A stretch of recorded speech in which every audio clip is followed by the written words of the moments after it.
Olá, seja bem-vindo, seja bem-vinda a mais um vídeo no canal Ouvido Mágico. Esse é mais um capítulo do livro O Morro dos Ventos Uivantes, de Emily Brontë, publicado pela primeira vez em 1847. Antes, não esqueça de se inscrever no canal, deixar um joinha e, se puder me ajudar, meu Pix e o Apoia-se estarão na descrição e no primeiro comentário. Boa história!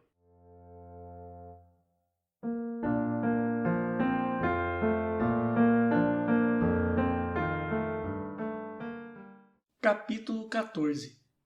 Assim que terminei de ler a carta, fui falar com o patrão e informá-lo de que sua irmã chegara a Wuthering Heights e me escrevera expressando seu pesar pela situação da Sra. Linton, bem como seu desejo ardente de vê-lo, esperando que ele lhe transmitisse o quanto antes algum sinal de perdão, através de mim. Perdão! Exclamou Linton. Nada tenho a lhe perdoar, Ellen. Você pode ir visitá-la em Wuthering Heights hoje à tarde, se quiser, e dizer que não estou zangado, mas lamento que a tenhamos perdido, sobretudo porque não tenho como me convencer de que ela um dia venha a ser feliz. Eu ir vê-la, porém, está fora de questão.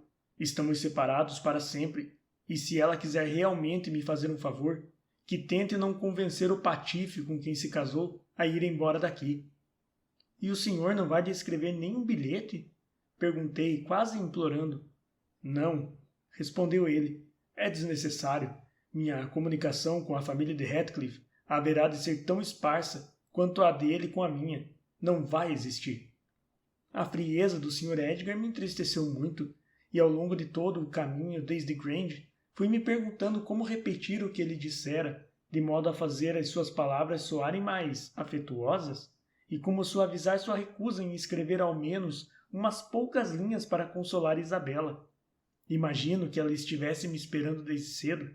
Pude vê-la espiando pela gelosia, enquanto me aproximava pelo caminho do jardim, e acenei para ela com a cabeça. Ela recuou, porém, como se temesse ser descoberta. Entrei sem bater. Nunca tinha visto um cenário tão lúgubre quanto o que agora apresentava daquela casa, outrora tão alegre. Devo confessar que, se estivesse no lugar da jovem senhora, teria pelo menos varrido a lareira e espanado as mesas, mas ela já compartilhava do espírito de desleixo que reinava ali. O belo rosto estava macilento e apático, o cabelo despenteado, alguns cachos pendiam frouxos, outros se enroscavam de qualquer maneira em volta da cabeça. Provavelmente não mudara o vestido desde a véspera. Hindley não estava. O Sr. Heathcliff estava sentado à mesa, revirando uns papéis em sua carteira, mas se levantou quando entrei, perguntou-me como estava, de modo bastante amigável, e me ofereceu uma cadeira. Ele era a única coisa de aparência decente por ali. Na verdade, nunca o tinha visto tão bem. As circunstâncias tinham-se alterado de tal forma que ele certamente teria parecido, a um estranho, um perfeito cavalheiro, nascido e educado como tal, e sua esposa, uma desmazelada. Ela veio ansiosa me cumprimentar e estendeu a mão para receber a esperada carta. Sacudi a cabeça. Ela não compreendeu o gesto e me acompanhou até o aparador, onde fui colocar minha touca, pedindo num sussurro que eu lhe entregasse logo o que trouxera. Heathcliff adivinhou o significado dessas manobras e disse: Se tiver algo para entregar a Isabela, como certamente tem, entregue logo, Nelly. Não precisa fazer segredo. Não existe isso entre nós. Ah, mas eu não trouxe nada, respondi, achando melhor dizer a verdade logo de uma vez. Meu patrão mandou-me dizer à irmã que ela não espere nem carta nem visita sua. Por ora, pediu-me que lhe transmitisse seu carinho, senhora, e votos de felicidade, bem como seu perdão pela tristeza que causou. Mas acha que daqui por diante não deve haver mais comunicação entre as duas casas, pois isso de nada serviria. O lábio da Sra. Heathcliff tremeu ligeiramente, e ela voltou a se sentar à janela. Seu marido postou-se junto à lareira, perto de mim, e começou a fazer perguntas acerca de Catherine.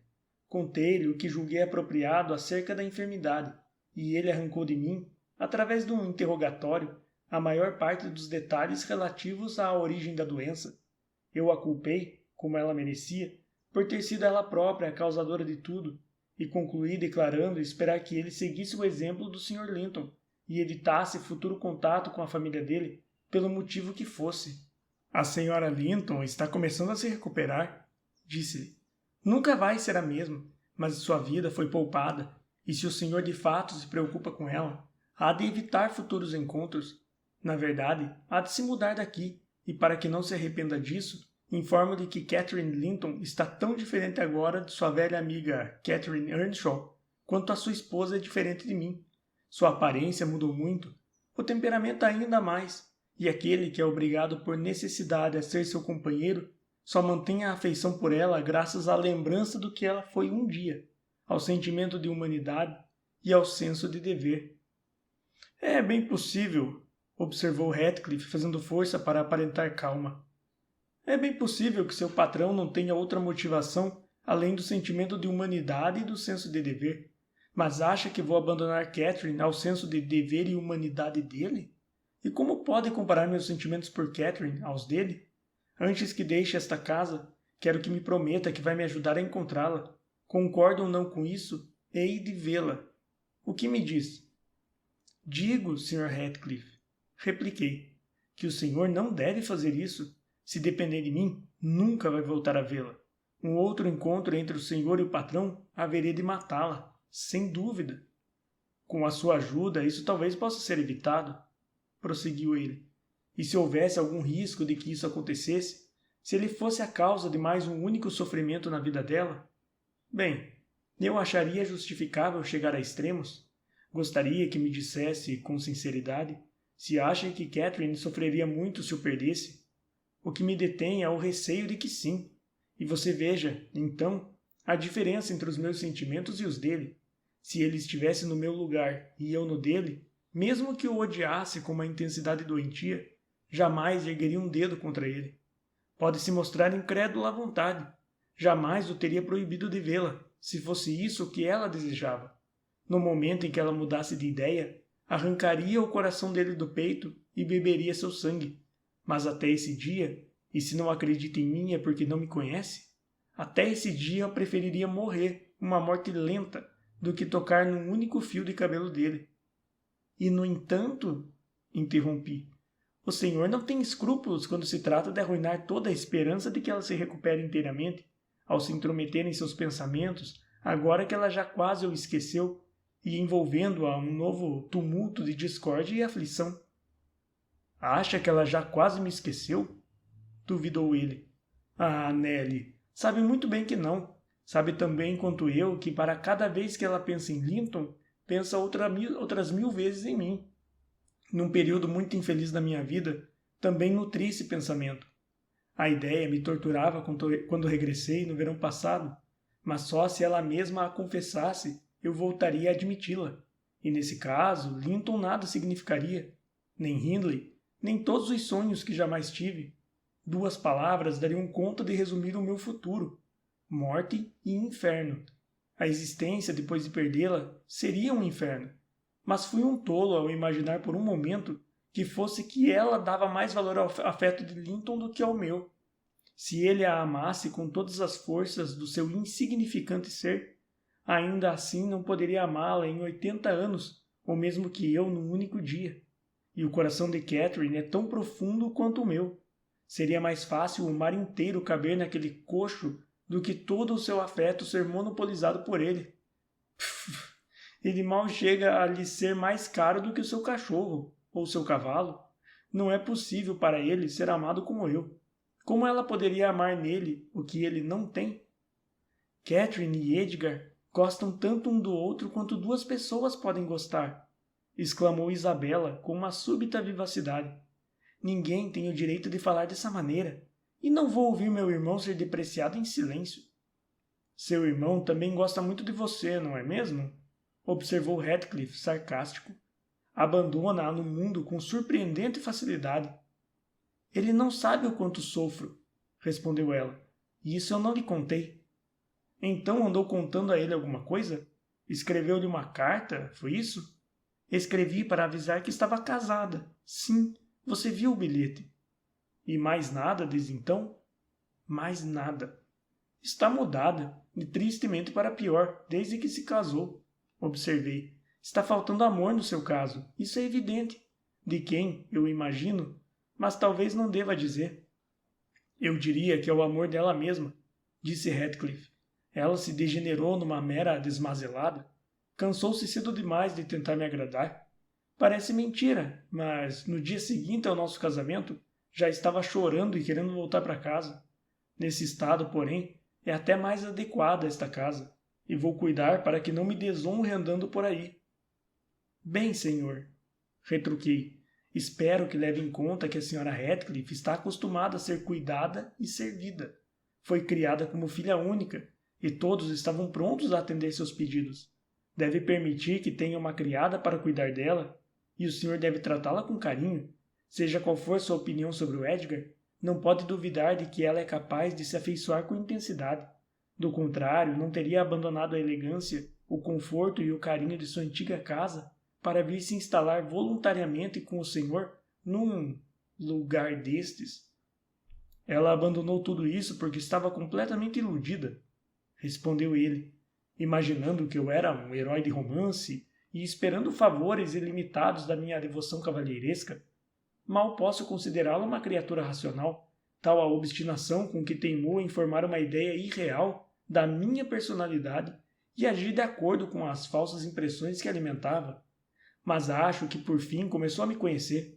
Não vejo mais os sorrisos e as caretas tolas que me provocavam no início, nem a insensata incapacidade de discernir que eu estava sendo honesto ao lhe dar minha opinião sobre ela própria e sua paixão excessiva. Foi preciso uma dose e tanto de perspicácia para perceber que eu não a amava.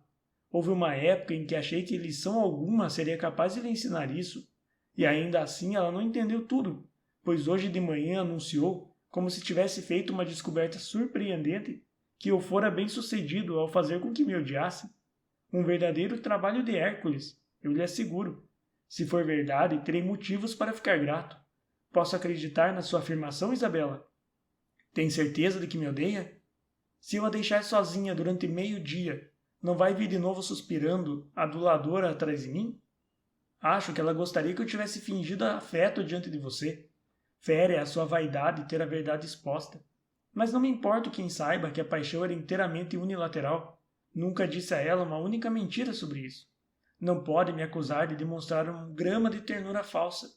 A primeira coisa que me viu fazer, ao sair de Grange, foi enforcar sua cachorrinha.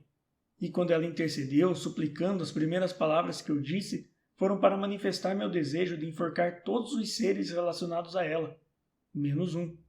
Provavelmente acreditou ser ela a exceção, mas nenhuma brutalidade a repugnava.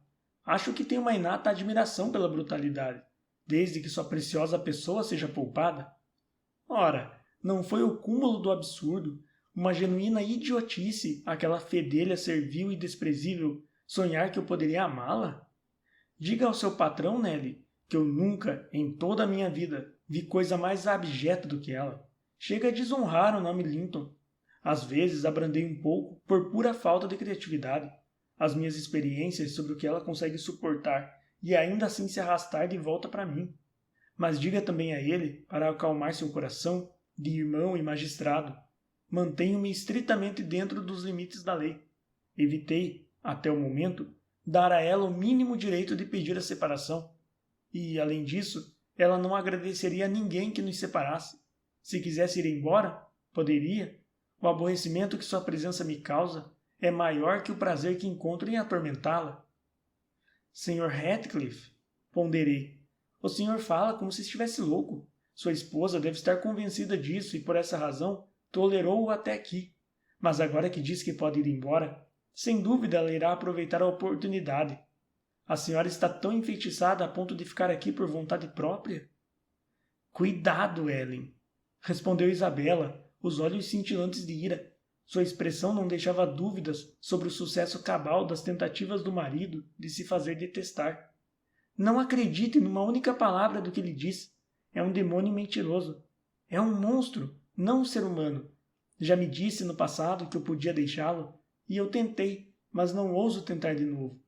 Só me prometa, Ellen, que não vai mencionar uma sílaba desta conversa infame ao meu irmão ou a Catherine, mesmo que finja serem outras as suas intenções. O que lhe quer é levar Edgar ao desespero. Diz que se casou comigo de propósito, a fim de obter poder sobre ele. mas não vai obtê-lo. Hei de morrer antes disso. Só espero e peço a Deus que ele esqueça sua diabólica prudência e me mate. O único prazer que consigo imaginar é morrer ou vê-lo morto. Muito bem, por ora já basta, exclamou Heathcliff. Se for chamada a depor num tribunal, há de se lembrar das palavras dela, Nelly, e dê uma boa olhada para o seu rosto. Ela está chegando no ponto que eu quero. Não, você não tem condições de tomar conta de si mesma, Isabela. E eu, como seu protetor legal, tenho de mantê-la sob minha custódia, por mais que essa obrigação me desagrade. Vá lá para cima. Tenho algo a dizer a Ellen Dean em particular. Não é esse o caminho. Lá para cima, já lhe disse. É por aqui que se vai. Ele a agarrou e empurrou para fora da sala. Ao regressar, murmurava. Não tenho piedade. Não tenho piedade. Quanto mais os vermes se contorcem, mais anseio por lhe esmagar as suas entranhas. É uma compulsão moral. Quanto mais a dor aumenta, mais energia tenho. O senhor compreende o que significa a palavra piedade? Indaguei, indo depressa pegar minha touca. Já sentiu uma gota que fosse de piedade em toda a sua vida? Largue isso, interrompeu ele, percebendo minha intenção de sair. Você ainda não vai embora.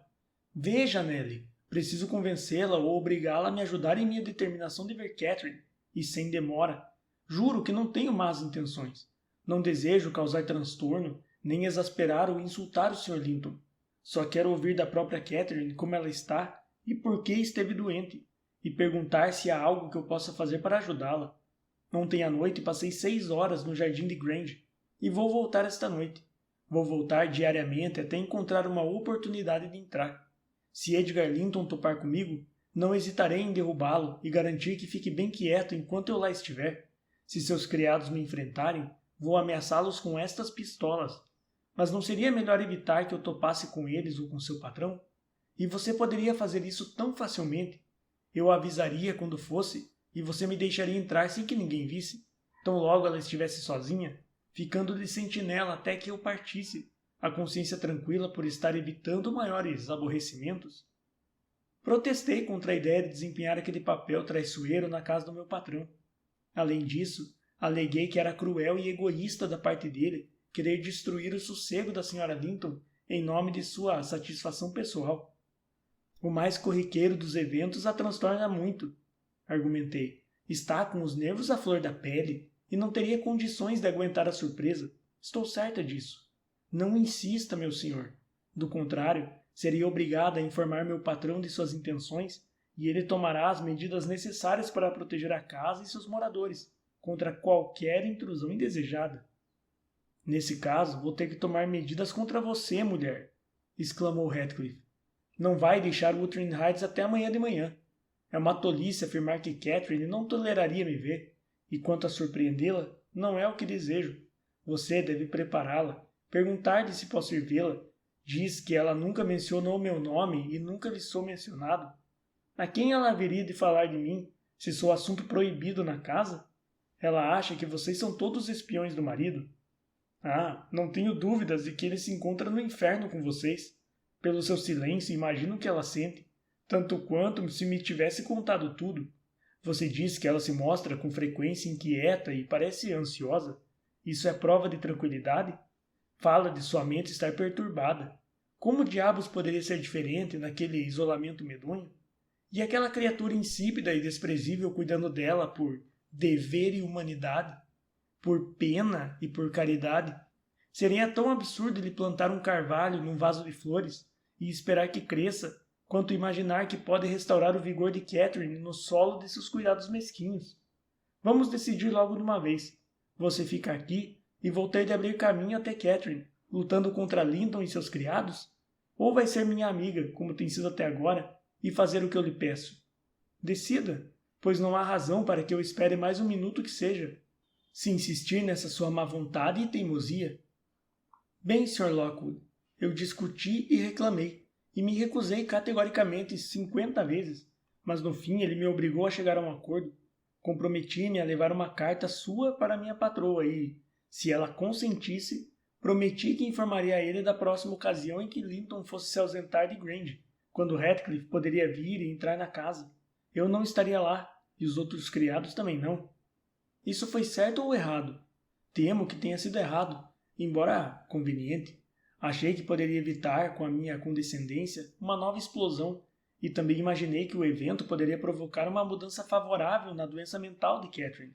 Lembrei-me então da severa repreensão que sofrera do Sr. Edgar por causa do meu leve trás e tentei apaziguar minha inquietação sobre o assunto, afirmando, reiteradamente, que aquela quebra de confiança, se é que meu gesto merecia ser descrito com palavras tão severas, seria a última.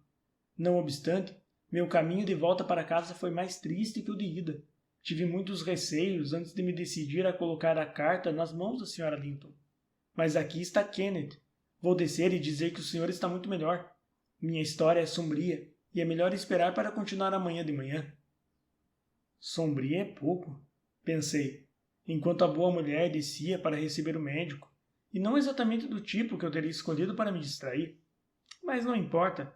Vou extrair bons remédios das ervas amargas da Sra. Jean. Sobretudo, vou tomar cuidado com o fascínio que espreita nos olhos brilhantes de Catherine Radcliffe. Em que situação eu não estaria se entregasse meu coração àquela jovem, e a filha se revelasse uma segunda edição da mãe?